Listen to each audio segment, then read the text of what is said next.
ব্রহ্মময় কালীবাড়ির সরস্বতী পূজা অতি প্রাচীন এবং এই পূজার সঙ্গে জড়িয়ে রয়েছে স্বপ্নাদেশ।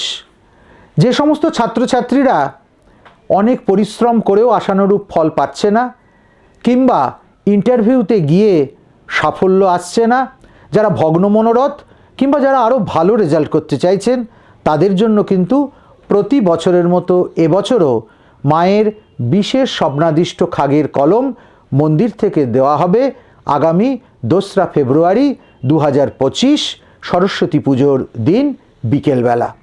যারা এই কলম সংগ্রহ করতে চাইছেন তারা অতি অবশ্যই নাম গোত্র দিয়ে আগাম বুকিং করবেন। নিচে যাওয়া নম্বরে নির্ধারিত প্রণামী আশ্রম ট্রাস্টে জমা করলে আপনার নামে কলম প্রস্তুত করা থাকবে, সেটা আপনারা সঙ্গে করে নিয়ে পরীক্ষার হলে যেতে পারবেন বা ইন্টারভিউ ক্ষেত্রে যেতে পারবেন কিংবা ব্যক্তিগতভাবে ব্যবহার করতে পারবেন।